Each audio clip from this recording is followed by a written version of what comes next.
അടിപിടി ഉണ്ടാകുമ്പോൾ ആരെങ്കിലും ബന്ധപ്പെടാൻ ശ്രമിച്ചിട്ടുണ്ടോ? ഞങ്ങളാരും വരൂല, ഞങ്ങളാരും മിണ്ടുകയില്ല, സഹകരിക്കുകയില്ല അവരുമായിട്ട്. അവൻ എന്താ അഴുക്ക ജാതിയാണ്, ആ ജാതിയിലുള്ളവനാണ് ഞങ്ങളെ കൊച്ചിനെ വിളിച്ചിട്ട് പോയത്. നമ്മളും സഹകരിക്കാറില്ല. പുള്ളി മരിച്ചതിന് ശേഷം യാതൊരു സഹകരണവും ഇല്ല. പുള്ളി എന്ന് വെച്ച് കഴിഞ്ഞാൽ ഹസീനയുടെ പിതാവ്. നമ്മുടെ അടുത്ത് സഹകരണമില്ല, നമ്മളും സഹകരിക്കാൻ പോകാറില്ല.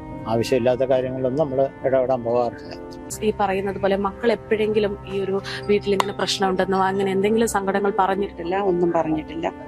നന്നായിട്ട് കുട്ടികളെ അന്വേഷിക്കുന്ന അച്ഛനാണ്. അങ്ങനെ നമുക്ക് പ്രത്യക്ഷത്തില് കൂടുതൽ കാര്യങ്ങളൊന്നും കുടുംബകാര്യങ്ങളൊന്നും അറിയില്ല. കുട്ടികളെ നന്നായിട്ട് സംരക്ഷിക്കുന്ന അച്ഛൻ തന്നെയായിരുന്നു. അസ്സലാമു അലൈക്കും. തിരുവനന്തപുരത്ത് നാലാഞ്ചിറയിൽ ഹസീന ബീവി എന്ന് പറയുന്ന 36 വയസ്സ് പ്രായം വരുന്ന യുവതിയെ അന്യമതസ്ഥരൊപ്പം വിളിച്ചോടിയ യുവതിയാണ്. അവരെ സ്വന്തം ഭർത്താവായ സുരേഷ് എന്ന് പറയുന്ന വ്യക്തി ഇന്ന് രാവിലെ 5 മണിക്ക് കൈത്തൊറുത്ത് സ്വന്തം മക്കളുടെ മുന്നിൽ വെച്ച് കൊലപ്പെടുത്തിയെന്ന് പറയുന്ന ദാരുണമായ ഒരു സംഭവം നിങ്ങളെല്ലാവരും കേട്ടു കാണും. ഏകദേശം 18 വർഷങ്ങൾക്ക് മുമ്പേ ഒരു പ്രണയ വിവാഹമായിരുന്നു ഈ ഹസീന ബീവിയുടേത്. അവർ അന്യമതസ്ഥനായ ഈ സുരേഷ് എന്ന് പറയുന്ന ആളുമായി പ്രണയത്തിലായി ഒളിച്ചോടുകയായിരുന്നു ഉണ്ടായിരുന്നത്. ഏതായാലും അതിനുശേഷം അവരുടെ ജീവിതത്തിൽ ഒരുപാട് പ്രശ്നങ്ങളും പ്രയാസങ്ങളും എല്ലാം ഉണ്ടായിട്ടുണ്ട്. ഈ അടുത്തിടെയാണ് ഈ ഹസീന ബീവി ഇവരുമായിട്ട് ഉടക്കി പിരിഞ്ഞതിന് ശേഷം തമിഴ്നാട്ടിലേക്ക് ഒരു യുവാവുമായിട്ട് ഏകദേശം ഒരു ആഴ്ച അവിടെ പോയി താമസിക്കുകയാണ് ഉണ്ടായത്. അതിനുശേഷം കുട്ടികൾ ആരും തന്നെ സ്കൂൾ വരെ പോയിരുന്നില്ല. അതിനുശേഷം ഈ അടുത്തിടെ സ്കൂൾ തുറക്കുന്ന സമയമായപ്പോൾ സ്കൂളിലേക്ക് കുട്ടികളെയൊക്കെ പറഞ്ഞു വിടണമെന്ന് പറഞ്ഞുകൊണ്ടാണ് ഹസീന ബീവി തിരിച്ച് വീട്ടിലേക്ക് വന്നത്. അതിനുശേഷം ഈ കാണാതായ സമയത്ത് തന്നെ സുരേഷ് തൻ്റെ ഭാര്യയെ കാണുന്നില്ല എന്ന് പറഞ്ഞുകൊണ്ട് അടുത്തുള്ള പോലീസ് സ്റ്റേഷനിൽ പരാതി കൊടുക്കുകയും ചെയ്തിരുന്നു. അതുകൊണ്ട് തന്നെ ഹസീന ബീവി വന്നപ്പോൾ തീർച്ചയായിട്ടും സ്റ്റേഷനിൽ നിന്ന് പോലീസുകാർ അവരെ വിളിപ്പിക്കുകയും അവിടെ വെച്ച് 2 പേരുടെയും മുന്നിൽ വെച്ച് ഒരു ഒത്തുതീർപ്പ് വ്യവസ്ഥ ഉണ്ടാക്കുകയും ഇനി മേലാൽ ഈ ഒരു കാര്യങ്ങൾ ഞങ്ങൾ സംസാരിക്കുകയില്ല എന്നും ഏതായാലും ധാരണാപത്രത്തിലെല്ലാം ഒപ്പുവെച്ച് ഒരു പ്രശ്നവും ഉണ്ടാവില്ല എന്ന് ഉറപ്പ് കൊടുത്തതിന് ശേഷമാണ് അവർ തിരിച്ച് വീട്ടിലേക്ക് വന്നത്. പക്ഷേ ഭർത്താവായ സുരേഷ് എന്ന് പറയുന്ന വ്യക്തിയുടെ മനസ്സിൽ തീർച്ചയായിട്ടും സംശയങ്ങൾ ഇന്നോ ഇന്നലെ തുടങ്ങിയതല്ല. കല്യാണം കഴിച്ച ആദ്യ നിമിഷം മുതൽ തന്നെ അവർ സംശയരോഗിയായിരുന്നു തന്നെയാണ് ഇതുമായി ബന്ധപ്പെട്ട് അവരുടെ കുടുംബാംഗങ്ങൾ ഇപ്പോൾ പറയുന്നത്. പക്ഷേ ഇതിൽ ഏറ്റവും പ്രയാസകരമായ ഒരു കാര്യമെന്ന് പറയുന്നത് ഈ കാര്യങ്ങളെല്ലാം കഴിഞ്ഞ് വളരെ സന്തോഷകരമായിട്ട് വീട്ടിലേക്ക് പോയതിന് ശേഷവും ഇവർ രണ്ടും വഴക്കിടുകയാണ്. അത്രയും വലിയ പ്രശ്നമാണ്. കാരണം അദ്ദേഹത്തിന് ആദ്യ സംശയമാണ്. അതിൻ്റെ പുറത്ത് ഒരാഴ്ച മറ്റൊരാളുടെ കൂടെയൊക്കെ തമിഴ്നാട്ടിലൊക്കെ പോയി നിന്നു എന്ന് പറയുമ്പോൾ തീർച്ചയായിട്ടും നിങ്ങൾക്ക് മനസ്സിലാക്കാൻ വേണ്ടി സാധിക്കുന്നതേ ഉള്ളൂ എത്രമാത്രം അദ്ദേഹത്തിൻ്റെ സംശയം ബലപ്പെടുമെന്ന്. അതിനുശേഷം കിടന്നുറങ്ങിയതിന് ശേഷം രാവിലെ 5 മണി സുബഹി നിസ്കാരം കഴിഞ്ഞതിന് ശേഷം ഒരു നിലവിളി കേൾക്കുന്നു. അങ്ങനെ 4 മക്കളും ഓടി വരികയാണ്. ആ സമയത്താണ് രക്തത്തിൽ കുളിച്ചു കിടക്കുന്ന ഉമ്മയുടെ മൃതശരീരം ആ മക്കൾ കാണുന്നത്. കാണുന്ന സമയത്ത് ഉമ്മാക്ക് ജീവൻ ഉണ്ടായിരുന്നു എന്ന് കൂടി നിങ്ങൾ മനസ്സിലാക്കണം. അതിനുശേഷം മൂത്ത മകനാണ്, ഏകദേശം 17 വയസ്സുള്ള മൂത്ത മകനാണ് പോലീസ് സ്റ്റേഷനിലേക്ക് വിളിച്ച് വിവരങ്ങൾ അറിയിക്കുന്നു. പോലീസ് വന്ന സമയത്തും ഹസീന ബീവിക്ക് ജീവൻ ഉണ്ടായിരുന്നു. പക്ഷേ മെഡിക്കൽ കോളേജിലേക്ക് എത്തിക്കാൻ വേണ്ടി പോലീസുകാർ ശ്രമിച്ചെങ്കിലും വൈവിമധ്യേ തീർച്ചയായിട്ടും അവർ മരണത്തിന് കീഴടങ്ങുകയായിരുന്നു.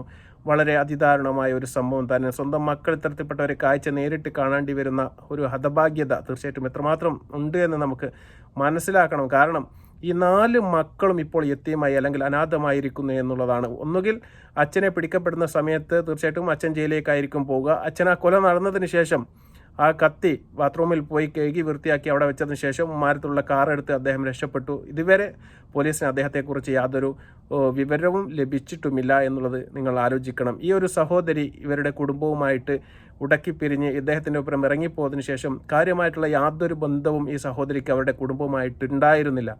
അതവർ കീപ്പ് ചെയ്യുകയും ചെയ്യുന്നില്ല. കാരണം ഒരു അന്യമതസ്ഥനൊപ്പമാണ് അവർ താമസിക്കുന്നത്. അതുപോലെ തന്നെ അവർ രണ്ടും കെട്ടൊരു രീതിയിലാണ് അവരുടെ ജീവിതം, ഒരു ഹൈന്ദവ ജീവിതമാണ് ജീവിച്ചു വരുന്നത് എന്ന് തന്നെയാണ് മനസ്സിലാക്കാൻ വേണ്ടി സാധിക്കുന്നത്. അതുകൊണ്ട് തന്നെ അവരുമായിട്ട് പറ്റ ബന്ധം മുറിച്ച മട്ടിലാണ് കുടുംബക്കാർ പെരുമാറിയിരുന്നത്. അതുപോലെ തന്നെ ഈ ഹസീന ബീവിയുടെ ഉപ്പ മരണപ്പെട്ട സമയത്ത് പോലും മയ്യത്ത് കാണിക്കാൻ പോലും അവർ വിസമ്മതിച്ചിരുന്നു.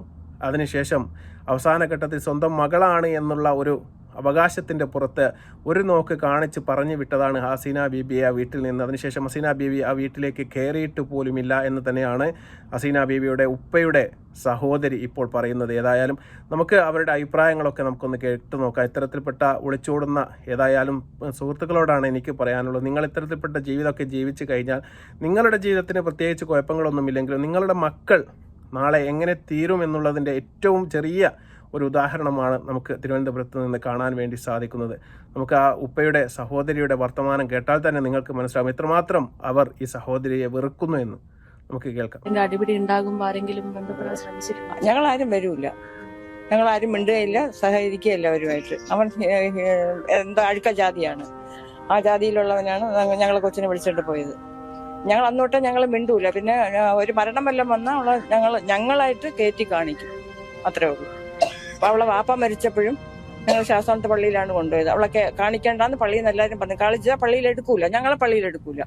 അപ്പൊ കാണിക്കേണ്ടെന്ന് പറഞ്ഞിട്ടും പിന്നെ ഞങ്ങൾ അവരുടെ കാല് പിടിച്ച് അവളെ വാപ്പ അല്ലേ അങ്ങനെ കൊണ്ട് കാണിച്ചു.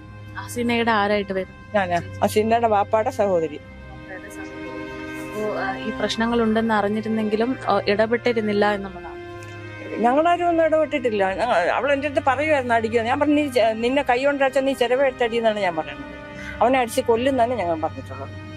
അവൻ എന്തായിരുന്നു ജോലി? കൊലപാതകം എല്ലാ ജോലിക്കും പോകും, നിയമിക്കാൻ പോയിട്ടുണ്ട്. ഇപ്പൊ ഫ്രിഡ്ജ് എങ്ങാണ്ട പഴയതൊക്കെ എടുത്ത് നോക്കും. പക്ഷെ അവൻ കുടിച്ചു കഴിഞ്ഞാൽ പിന്നെ സംശയമാണ്. ഇവിടെ ഭയങ്കര സംശയ രോഗമാണ്. അതാണ് ഇവരുടെ ഇങ്ങനെ ആയത്. എന്താ ഈ സംശയത്തിനുള്ള പ്രധാന കാരണം? ഒരു കൊച്ചിനെ പോലും നോക്കിക്കൂടാ, അതാണ് അവന്റെ സംശയം. 4 മക്കളുണ്ട് ഇവർക്ക്. 2 പെണ്ണും. അച്ഛൻ ജയിലിൽ പോകും. ആരുമില്ല, അവരെ നോക്കാൻ ആരുമില്ല. മക്കളുടെ അവസ്ഥ എങ്ങനെയാണ്? നിങ്ങൾ ആരെങ്കിലും നമുക്ക് ഏറ്റെടുക്കാൻ പറ്റില്ല. കാരണം എങ്കിൽ നമുക്കത് ജാതിയിൽ ബാധകമാവും. അവൻ മുസ്ലിം ആയിട്ടില്ല. അവള് ഞങ്ങൾ കുറെ പറഞ്ഞു മുസ്ലിം ആയിട്ടില്ല. അപ്പൊ നമുക്ക് ഏറ്റെടുക്കാൻ പറ്റൂല. ഇപ്പൊ പള്ളിയിൽ എടുക്കൂലല്ലോ, അവളെ പള്ളിയിൽ അടക്കാൻ പറ്റൂല. അവർ പറയുന്നത് നിങ്ങൾ കേട്ട് കാണും. ഞങ്ങൾക്ക് അവരുമായിട്ട് യാതൊരു ബന്ധവുമില്ല എന്ന് പറയുന്നു. അതുപോലെ തന്നെ അന്യമതസ്ഥനൊപ്പം പോയത് കൊണ്ട് തന്നെ അവർ ഞങ്ങൾക്ക് ഐക്യ മതമാണ് എന്നൊക്കെ പറയുന്നു. അതുപോലെ ആ കുട്ടികളെ ഞങ്ങൾ ഏറ്റെടുക്കില്ല, കാരണം അവർ ഞങ്ങളുടെ ബാധ്യതയല്ല എന്നിവരെ അവർ പറഞ്ഞു വെക്കുകയാണ്. ഇത്തരത്തിൽപ്പെട്ട വർത്തമാനമൊക്കെ പറയാൻ അവരെ പ്രേരിപ്പിക്കുന്നത് ഈ ഹസീന ബീവിയെ എത്രമാത്രം അവർ സ്നേഹിച്ചിരുന്നു എന്നുള്ളതാണ്. കാരണം അത്രമാത്രം സ്നേഹിച്ച ഒരു കുട്ടി 18 വയസ്സ് വരെ പോറ്റി വലുതാക്കി അവസാനം കല്യാണം കഴിക്കാൻ പ്രായമാവുന്ന സമയത്ത് ഒരു അന്യമതസ്ഥൻ്റെ ഒപ്പം ഇറങ്ങിപ്പോകുമ്പോൾ തീർച്ചയായിട്ടും കുടുംബക്കാർക്കും ഉമ്മയ്ക്കും ഉപ്പയ്ക്കും വാപ്പയ്ക്കും നാട്ടുകാർക്കും ഒന്നും തന്നെ അത്ര പെട്ടെന്ന് അതിനോട് പൊരുത്തപ്പെട്ട് കൊടുക്കാൻ വേണ്ടി സാധിക്കുകയില്ല. പക്ഷേ എല്ലാ കാലത്തും നമ്മൾ കണ്ടുവരുന്നത് പല കുടുംബങ്ങളിലും ഇത്തരത്തിലുള്ള പ്രശ്നങ്ങളൊക്കെ ഉണ്ടായിട്ടുണ്ട് എങ്കിലും തീർച്ചയായിട്ടും കുട്ടികളൊക്കെ ആയി അവർ വലുതായി കഴിഞ്ഞാൽ തീർച്ചയായിട്ടും ഒന്നു ചേരുന്നതാണ്. പക്ഷേ ഈ കുടുംബത്തിൽ അങ്ങനെ ഒരു കാര്യവും നടന്നിട്ടില്ല. അതിന് പ്രധാനപ്പെട്ട കാരണം ഈ ഭർത്താവായ സുരേഷ് എന്ന് പറയുന്ന വ്യക്തിയാണ്. അദ്ദേഹത്തിന് ഞാൻ പറഞ്ഞതുപോലെ ചെറിയ മക്കളെപ്പോലും സംശയമായിരുന്നു എന്ന് തന്നെയാണ് ഈ സഹോദരി പറയുന്നത്. ആണായി കണ്ടാൽ മതി സംശയമാണ്. എല്ലാ ജോലിയും എടുത്ത് വളരെ മാന്യമായിട്ട് തന്നെയാണ് അദ്ദേഹം ജീവിതം മുന്നോട്ട് കൊണ്ടുപോയിരുന്നത്. അദ്ദേഹം എടുക്കാത്ത തൊഴിലൊന്നും തന്നെയില്ല. മീൻകച്ചവടം തുടങ്ങി ഇപ്പോൾ AC-യുടെ വർക്കുകാരുടെ AC-കളൊക്കെ എടുത്ത് മറച്ചു വെക്കുന്ന പരിപാടിയൊക്കെ ആയിരുന്നു സുരേഷിന് എന്നാണ് പറയുന്നത്. അതിനുശേഷം എന്താണ് സംഭവിച്ചത്, എന്തുകൊണ്ട് ഉപ്പയുടെ മയ്യത്ത് കാണിച്ചില്ല എന്ന കാര്യങ്ങളൊക്കെ ഇവരുടെ ഭർത്താവ് പറയുന്നുണ്ട്. നമുക്കതുകൂടി. നമ്മളും സഹകരിക്കാറില്ല. പുള്ളി മരിച്ചതിന് ശേഷം യാതൊരു സഹകരണവും ഇല്ല. പുള്ളി എന്ന് വെച്ച് കഴിഞ്ഞാൽ ഹസീനയുടെ പിതാവ്. നമ്മുടെ അടുത്ത സഹകരണമില്ല, നമ്മളും സഹകരിക്കാൻ പോകാറില്ല. ആവശ്യമില്ലാത്ത കാര്യങ്ങളൊന്നും നമ്മൾ ഇടപെടാൻ പോകാറില്ല. ഇവര് എങ്ങനെയാ കല്യാണം കഴിക്കുന്നത്? സ്നേഹിച്ചായിരുന്നോ? സ്നേഹിച്ച് കഴിച്ചാണ്. സ്കൂളിൽ പഠിച്ചോണ്ടിരുന്നപ്പോ പോയതാണ്. ഇവള് അവനുമായിട്ട് പോയതാണ്. എത്ര കാലം മുന്നേ അവര് വിവാഹം കഴിയുന്നു? ഇങ്ങനെ പോയത് ഒരു 10-20 വർഷമെങ്കിലും കുറഞ്ഞതാകണം. ആയുർവേദ കോളേജിന്റെ അവിടെ ട്യൂട്ടോറിയലിൽ പഠിക്കാൻ പോയിക്കൊണ്ടിരുന്നപ്പോൾ ഉള്ള അടുപ്പമാണ്. ഇവര് അപ്പോഴേ ഇവിടെ മൺട്രോക്കോണത്ത് ആയിരുന്നു താമസിച്ചുകൊണ്ടിരുന്നത്. അപ്പോഴേ പോയതാണ്. ഞാൻ പറഞ്ഞതുപോലെ ഉപ്പയുടെ മരണശേഷമാണ് ഇവരുമായിട്ടുള്ള യാതൊരു ബന്ധവും വേണ്ട എന്ന് അവർ തീരുമാനിക്കുകയും ആ ബന്ധം അങ്ങോട്ട് മുറിച്ചു മാറ്റുകയും ചെയ്തത്. അതിനുശേഷം ഈ സഹോദരിയുമായിട്ട് യാതൊരു ബന്ധപ്പെടലും ഉണ്ടായിട്ടില്ല എന്നുള്ളതാണ്. ഈ സ്റ്റേഷനുമായി ബന്ധപ്പെട്ട കേസിൻ്റെ സമയത്ത് പോലീസ് വിളിച്ച് എന്തെങ്കിലും കേസ് അന്വേഷിച്ചാൽ അതിന് മറുപടി പറയുക ജോലി മാത്രമേ ഇവർ ഇതുവരെ ചെയ്തിട്ടുള്ളൂ. ഇവരുടെ കാര്യത്തിൽ ഒന്നും തന്നെ കയറി തലയിടേണ്ട കാര്യം ഞങ്ങൾക്കില്ലല്ലോ, അതുകൊണ്ട് ഞങ്ങളാരും അതിൽ ഇടപെടാറില്ല. അവർ അവരുടെ കാര്യം നോക്കിപ്പോയി അവർ അവരുടെ ജീവിതം നോക്കി ജീവിക്കട്ടെ എന്നൊരു മട്ടാണ് ഈ കുടുംബക്കാർക്ക് മൊത്തം. പക്ഷേ സ്കൂളിൽ നിന്നുള്ള ടീച്ചർമാർക്ക് അത്തരത്തിലുള്ള അഭിപ്രായമില്ല. കാരണം ഈ മക്കൾ നല്ല മക്കളാണ്, പഠിക്കുന്ന കുട്ടികളാണ്, മറ്റുള്ളവരെ സഹായിക്കാനും എല്ലാം സ്നേഹമുള്ള സഹവർത്തിത്വമുള്ള ഒരു കുട്ടികളാണ്. പക്ഷേ രക്ഷാകർത്താ രോഗങ്ങൾക്കൊന്നും തന്നെ ഈ രക്ഷിതാക്കളുടെ മീറ്റിംഗ് ഒക്കെ വിളിക്കുന്ന സമയത്തൊന്നും ഇവർ സ്കൂളിലേക്ക് പോകാറില്ല. പക്ഷേ ഫോൺ എടുക്കാറുണ്ട്, ഫോണുമായി ബന്ധപ്പെട്ട കാര്യങ്ങളെല്ലാം ചെയ്യാറുണ്ട്. അടുത്തിടെയാണ് അവർ വീട് മാറിയിട്ട് മറ്റൊരു വാടക വീട്ടിലേക്ക് താമസം മാറിയത് എന്നൊക്കെയാണ് അവർ സ്കൂൾ പഠിപ്പിക്കുന്ന 2 ചെറിയ കുട്ടികളെ സ്കൂൾ പഠിപ്പിക്കുന്ന ടീച്ചർമാർ പറയുന്നത്. നമുക്ക് അവരുടെ വാക്കുകൾ കേൾക്കാം. ഈ പറയുന്നത് പോലെ മക്കൾ എപ്പോഴെങ്കിലും ഈ ഒരു വീട്ടിൽ ഇങ്ങനെ പ്രശ്നമുണ്ടെന്നോ അങ്ങനെ എന്തെങ്കിലും സങ്കടങ്ങൾ പറഞ്ഞിട്ടില്ല? ഒന്നും പറഞ്ഞിട്ടില്ല. നന്നായിട്ട് കുട്ടികളെ അന്വേഷിക്കുന്ന അച്ഛനാണ്. അങ്ങനെ നമുക്ക് പ്രത്യക്ഷത്തില് കൂടുതൽ കാര്യങ്ങളൊന്നും കുടുംബകാര്യങ്ങളൊന്നും അറിയില്ല. കുട്ടികളെ നന്നായിട്ട് സംരക്ഷിക്കുന്ന അച്ഛൻ തന്നെയായിരുന്നു.